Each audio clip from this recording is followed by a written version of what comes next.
సంవత్సరాల తరబడి government job కోసం వేచి చూస్తున్నారా? కేవలం 8 నెలల్లో మీ కల నెరవేర్చుకోండి. వెంటనే కింది నెంబర్స్‌కి కాల్ చేయండి.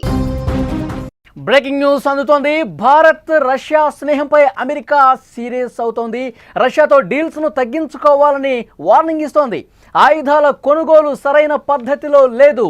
యుఎస్ ఇండియా పార్ట్నర్షిప్ ఫోరంలో ఈ కామెంట్స్ చేశారు. స్ట్రైట్గా వార్నింగ్ ఇచ్చాడు హోవర్డ్ లుత్నిక్. అమెరికా వాణిజ్య కార్యదర్శిగా ఉన్నాడు హోవర్డ్ లుత్నిక్. రష్యా స్నేహం గురించి మాట్లాడటంపై భారత్కు ఇండైరెక్ట్గా వార్నింగ్ ఇచ్చినట్టే కనిపిస్తోంది. రష్యా స్నేహం వాషింగ్టన్కు నష్టమని అతను వ్యాఖ్యలు చేసిన పరిస్థితుంది. అమెరికా వాణిజ్య కార్యదర్శిగా ఉన్నటువంటి హోవర్డ్ లుత్నిక్ చేసినటువంటి వ్యాఖ్యలు ప్రస్తుతం దుమారం రేపుతున్నాయి.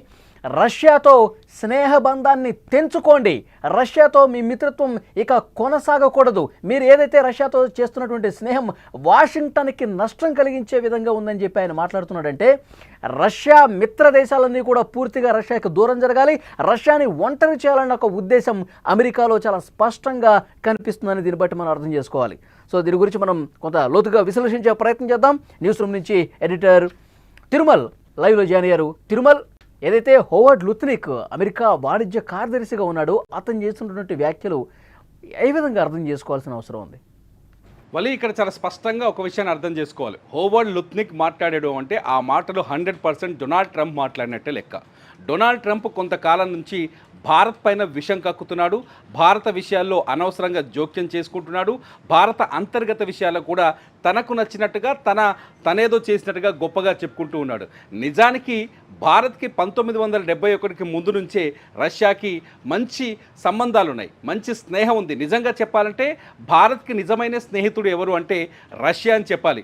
కాకపోతే డొనాల్డ్ ట్రంప్ ఏం చేస్తున్నాడంటే కొద్దిగా ఆ తర్వాత పరిణామాలతో నిజానికి పాకిస్తాన్కి అతి దగ్గరగా ఉండే అమెరికా, పాకిస్తాన్ దగ్గర నాటకాలు ఆడే అమెరికా మన దగ్గర ఇప్పుడు కొత్త పత్తిత్తు మాటలు మాట్లాడుతుందని చెప్పాలి. మన భాషలో చెప్పాలంటే పత్తిత్తు మాటలు మాట్లాడుతుందని చెప్పాలి. ఎందుకంటే ఎవరు డొనాల్డ్ ట్రంప్ నిన్న లుత్నిక్ మాట్లాడుతున్న మాటలు చూస్తుంటే మీరు ఎలా ఆయుధాలు కొంటారు రష్యా దగ్గర నుంచి ఆయుధాలు కొంటే వాషింగ్టన్ని వ్యతిరేకించినట్టే కదా, వాషింగ్టన్ మిమ్మల్ని క్షమించదు కదా. నిన్ననే అల్యూమినియం అట్లాగే నిన్న రెండు ఐరన్ పైన అడ్డగోలు ఆంక్షలు విధించడానికి అమెరికా ప్రయత్నించింది. కానీ అమెరికాతో మనకు పైసా ఉపయోగం లేదు అనే చర్చ కూడా ఒకటి మొదలైంది భారతదేశంలో. ఇవాళ ఇండియాలో ఉండే కాంగ్రెస్ పార్టీ కూడా, ఇండియాలో ఉండే భారత ప్రతిపక్ష పార్టీ కూడా ట్రంప్ను తీవ్రంగా వ్యతిరేకిస్తోంది. యుద్ధం పైన ట్రంప్ మోదీని కాదని భారతీయుల అభిమతానికి వ్యతిరేకంగా, భారతీయుల అభిష్టానికి వ్యతిరేకంగా ట్రంప్ తన వ్యక్తిగత వ్యాఖ్యలు చాలా దుమారాన్ని రేపుతున్నాయి. భారతదేశంలో అంతర్గత రాజకీయ సమస్యలకు కారణమవుతుంది ట్రంప్ చేస్తున్న వ్యాఖ్యలు. నిజానికి పాకిస్తాన్తో యుద్ధం నేనే ఆపాను, ఇద్దరిని ట్రేడ్ డీల్తో బెదిరించి ఏం చేయగలిగాడు ట్రంప్? ఇప్పుడు వచ్చి మళ్ళీ ఏం బెదిరిస్తున్నాడు? రష్యాతో మీరు సంబంధాలు పెట్టుకోకూడదు, రష్యా దగ్గర ఆయుధాలు కొనుగోలు చేయకూడదు, మీరు రష్యా దగ్గర ఆయుధాలు కొనుగోలు చేస్తే వాషింగ్టన్ను వ్యతిరేకించినట్టుగా ఉంటుంది, భవిష్యత్తులో రష్యా నుంచి ఆయుధాలు కొనుగోలు ఆపేసి అమెరికా దగ్గర ఆయుధాలు కొనుగోనే ప్రక్రియను మొదలు పెడతామని మేము ఆశిస్తున్నాం అంటాడు లుత్నిక్ మాటలు చాలా స్పష్టంగా ఉంటుంది. మన దగ్గర లుత్నిక్ వాయిస్ కూడా ఉంది, చాలా క్లియర్గా మాట్లాడారు. అమెరికా భారత్ మీద ఇంత వ్యతిరేక భావంతో కనిపిస్తుంది. రోజు రోజుకు ఈ వ్యతిరేక భావన అనేది పెంచుకుంటూ పోతుంది అమెరికా. ఎప్పుడైతే డొనాల్డ్ ట్రంప్ రెండోసారి అధ్యక్షుడయ్యాడో అప్పుడు మన స్నేహితుడే కదా అని చెప్పేసి అనుకున్నారు. భారత్కు చాలా అనుకూలంగా మారే నిర్ణయాలు ఉంటాయని చెప్పి అందరూ భావించారు. చాలా హ్యాపీ ఫ్రెండ్షిప్ మోదీకి ట్రంప్కి ఉంటుంది అనుకున్నారు. కానీ ఆయన యాపిల్ సంస్థ భారత్లో పెట్టొద్దన్న దగ్గర నుంచి, ఆయన ఈ యుద్ధాన్ని నేనే ఆపానన్న దగ్గర నుంచి, ఇప్పుడు వాణిజ్య కార్యదర్శి మాటలు, ఇవన్నీ చూస్తే ఎందుకు ఈ రకమైనటువంటి పరిణామాలు వస్తున్నాయంటే ఏం చెప్తారు?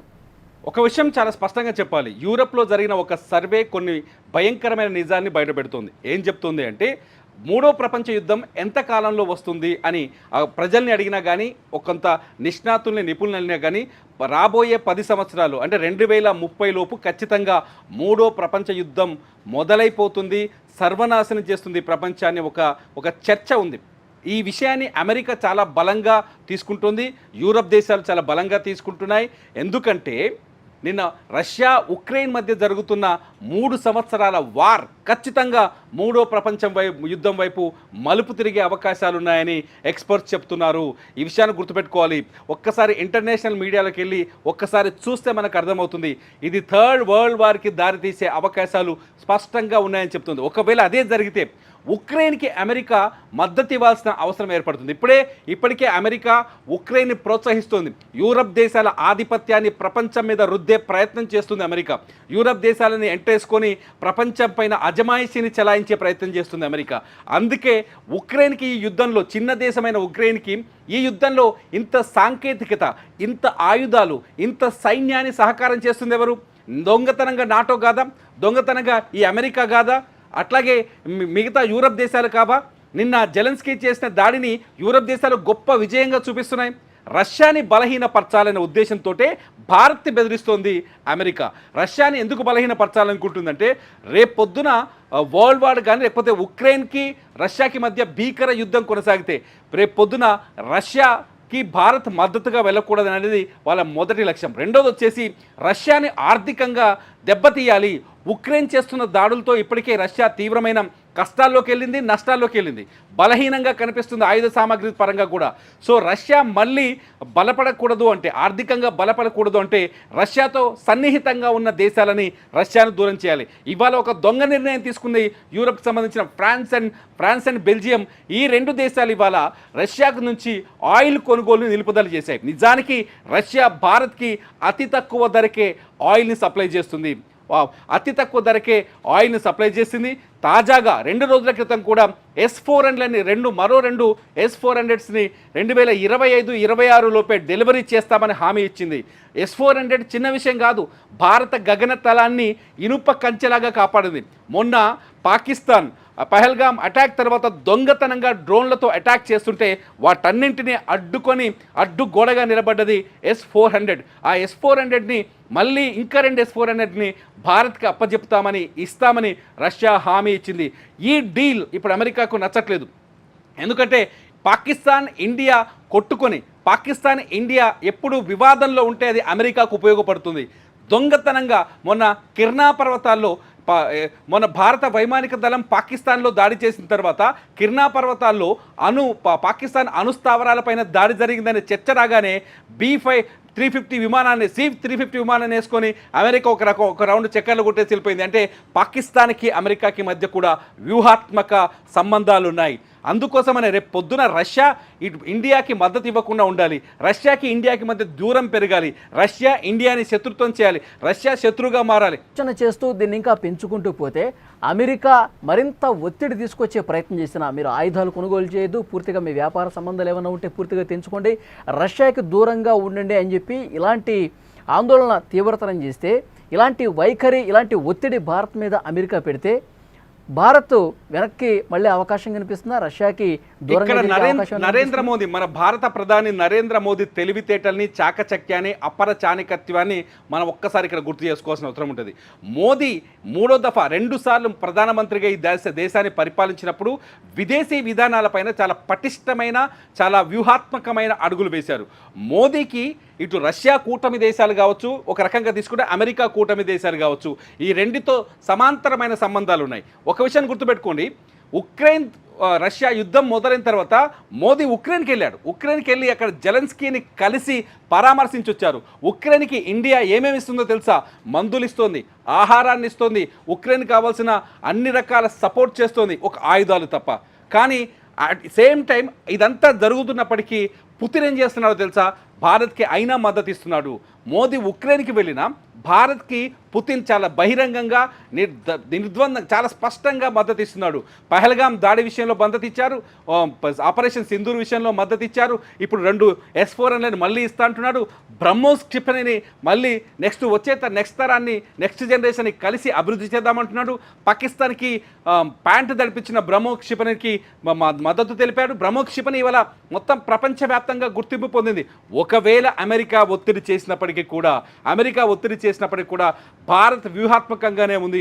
ఒకవేళ అమెరికా ఒత్తిడి చేసినప్పుడు ఆటోమేటిక్గా 2 విభాగాలు అయితే ప్రపంచ యుద్ధం మొదలైతే ఆ రోజు భారత్ నిర్ణయం ఎలా ఉంటుందో చెప్పాలి. 3వ ప్రపంచ యుద్ధానికి గంటికలు మోగుతున్నాయి అన్నారు. అలాంటి పరిస్థితి వస్తే అమెరికా ఒత్తిడి ఇంత తీవ్రంగా, ఆ సిచ్యువేషన్ రష్యానా అమెరికానా రెండిట్లో ఒక దేశాన్ని మనం కన్ఫై అయి ఉండాలి అన్న సిచ్యువేషన్ వస్తే మనం రష్యా వైపే ఉంటాం కదా. ఇక్కడ నా వ్యక్తిగత అభిప్రాయం మాత్రం చెప్పగలను, దేశం అభిప్రాయం చెప్పలేను. నేనైతే రష్యా తో ఉండాలి అని అంటాను. అమెరికా పచ్చి ద్రోహి, మోసకారి. అమెరికా ప్రపంచ దేశాలన్నింటినీ మోసం చేసింది. ఆఫ్ఘనిస్తాన్లో నేను వ్యక్తిగతంగా నాకు నచ్చింది ఏంటంటే నాకు అమెరికా మీద వ్యతిరేకత రావడానికి మొదటి కారణం ఏంటంటే ఆఫ్ఘనిస్తాన్లో తాలిబాన్లతో 20 ఏళ్ళు యుద్ధం చేసిన అమెరికా నట్టనడిన అక్కడి ప్రజల్ని అంటే ఒక సామ్రాజ్యాన్ని నిర్వీర్యం చేసి, తాలిబాన్ సామ్రాజ్యాన్ని నిర్వీర్యం చేసి విజయానికి చేరువలో వచ్చిన 20 ఏళ్ల పాటు యుద్ధం చేసి విజయానికి చేరువలో వచ్చి అక్కడి ప్రజలకు స్వతంత్రాన్ని ఇస్తుందనే నమ్మకంతో అక్కడి ప్రజలు అమెరికాతో కలిసిపోయి పనిచేస్తే అటువంటి ప్రజల్ని నట్టేట వదిలేసి రాత్రికి రాత్రి వెళ్ళిపోయింది అమెరికా. కేవలం ఒక నెల రోజుల్లో అక్కడి నుంచి పూర్తి స్థాయిలో స్థావరాలని తీసుకొని, నాటో బలగాలను తీసుకొని వెనక్కి వెళ్ళిపోయింది అమెరికా. మామూలు అమెరికా కాదు. దాంతో తాలిబాన్లు మళ్ళీ అమెరికా పైన, ఆఫ్ఘనిస్తాన్ పైన పట్టు సాధించారు. ఆఫ్ఘనిస్తాన్లో మళ్ళీ వాళ్ళు ఏది కోరుకున్నారో, గతంలో ఆఫ్ఘనిస్తాన్ ప్రజలు ఏదొద్దనుకున్నారో ఆ పరిపాలనలోనే ఇవాళ నలిగిపోతున్నారు, మగ్గి బతుకుతున్నారు. ఇంకో విషయం ఇక్కడ చెప్పాలి, అమెరికాని నమ్ముకొని భారత్ ఆఫ్ఘనిస్తాన్లో దాదాపు 20,000 కోట్లకు పైగా పెట్టుబడులు పెట్టింది. ఆఫ్ఘనిస్తాన్లో విద్యని ప్రోత్సహించడానికి ప్రయత్నించింది, ప్రాజెక్టులు కట్టడానికి ప్రయత్నించింది. అవన్నీ ఇప్పుడు వృధా ప్రయాసగా మారినాయి. అమెరికా ఎప్పుడు తన స్వార్థాన్ని మాత్రమే చూసుకుంటుంది అనేది చాలా స్పష్టంగా అర్థమవుతుంది. రష్యా, మళ్ళీ ఇంతకుముందుగా చెప్పాను కదా, రష్యా నిజమైన స్నేహితుడు భారతదేశానికి. 1971 యుద్ధంలో రష్యా పూర్తి స్థాయి మద్దతు ఇచ్చింది, వార్ షిప్పులను ఇచ్చింది, సైన్యాన్ని పంపించింది, అట్లాగే మనకు ఆయుధ సామాగ్రిని పంపించింది. మొన్న పహల్గామ్ దాడిలో కూడా అదే విధంగా ప్రవర్తించింది.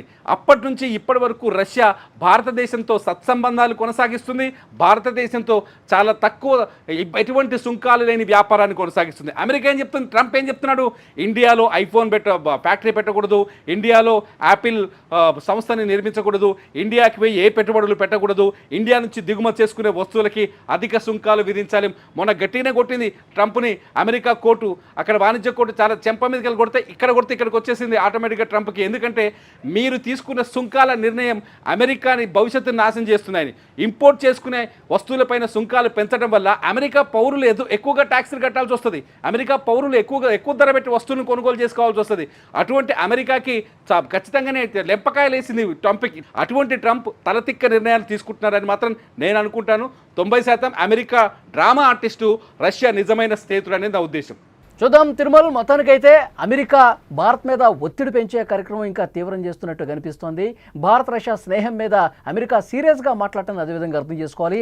రష్యాతో డీల్స్ను తగ్గించుకోవాలని చెప్పి వార్నింగ్ ఇవ్వటాన్ని అట్లాగే చూడాలి. ఆయుధాల కొనుగోలు సరైన పద్ధతి లేదు, వాషింగ్టన్కి ఇది పూర్తిగా నష్టం జరిగే పరిస్థితి అని చెప్పి స్ట్రైట్గా వార్నింగ్ ఇస్తున్నాడు ఆ దేశ వాణిజ్య కార్యదర్శి హోవార్డ్ లుత్నిక్. సో ఈ వ్యాఖ్యలన్నీ క్లియర్గా అబ్జర్వ్ చేస్తే మాత్రం అమెరికా భారత్ మీద ఒత్తిడి తీసుకొస్తుంది. రష్యాతో ఉన్న సంబంధాలు తెరుచుకోండి, మూడో ప్రపంచ యుద్ధం ఒకవేళ అనివార్యమైతే గనక రష్యాని ఒంటరి చేసే ఉద్దేశంతో ఇప్పటి నుంచే పావులు కదుపుతున్నటువంటి పరిస్థితి.